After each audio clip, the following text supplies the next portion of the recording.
નમસ્કાર, હું છું doctor Dhaval Jani, Navdan dental laser and implant સેન્ટરમાંથી. આજે આપણી સાથે માસી છે, સર્જરી કરી છે.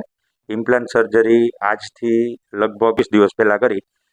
15 દિવસથી એમને આપણે ટ્રાયલ માટે મૂકેલા છે ફિક્સ દાંત.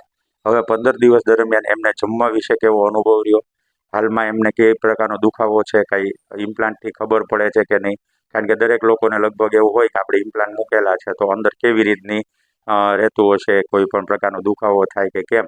તો આજે 15 દિવસના અંતે જ્યારે એમને 2 અઠવાડિયાથી નોર્મલ જમવાનું ચાલુ કરી દીધું છે, એ દરમિયાન આપણે માસીનો લાઈવ રિવ્યુ છે.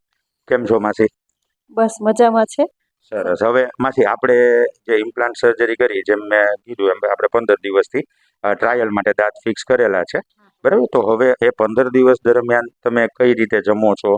નોર્મલી જે દાળ ભાત શાક રોટલી ખાવાનું હોય એ ખાઈ શકો છો કે કેમ, એના વિશે જણાવશો? છેલ્લા અઠવાડિયાથી તો બહુ સરસ છે. કોઈ પણ જાતનો દુખાવો નથી અને વ્યવસ્થિત દાળ ભાત શાક રોટલી નોર્મલ આપણે જમી શકીએ છીએ. Very nice. હવે આપણે જે અત્યારે ઇમ્પ્લાન્ટ મૂકેલા છે તમારા મોઢામાં, આપણે આ સાઈડ 4 ઇમ્પ્લાન્ટ મૂકેલા છે, તો એ ઇમ્પ્લાન્ટ આપણે હાલમાં તમને કઈ દુખાવો થાય, ખબર પડે કે એ વિશે શું તમારું કહેવું છે? ના ના, કોઈ જાતનો દુખાવો કે કંઈ થતું જ નથી. જાણે આપણા દાંત હોય એવું જ લાગે છે. એવું જ લાગે. કોઈ જાતની પીડા નથી થતી. સાહેબનું કામ બહુ વ્યવસ્થિત જ છે.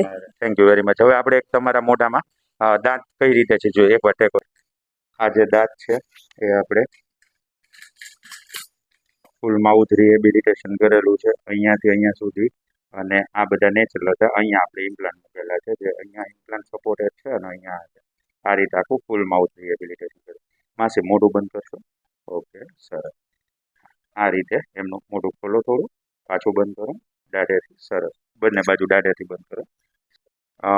માસીની સાથે એમના સન છે, જે દર વખતે માસીને એમની સાથે લઈ આવે છે, તો આપણે એમનો પણ એક જસ્ટ અભિપ્રાય પૂછશું કે એમને આ ટ્રીટમેન્ટ દરમિયાન, ભલે ટ્રીટમેન્ટ આપણે માસીની કરી, પણ એમની સાથે દર વખતે આવતા, તો એમનો કેવો અનુભવ રહ્યો, એમને કઈ રીતે માસી જે ઘરે જે રીતે હોય છે કે હાલમાં એમને કઈ પેઇન કેવું છે, તો એ આપણે એમને જાણશું.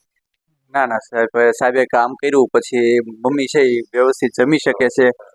અને પેલા અમે બીતા હતા કે કઈ રીતે સર્જરી થશે, તો ઇમ્પ્લાન્ટ થશે તો પછી આપણને વ્યવસ્થિત ફાવશે કે નહીં ફાવે.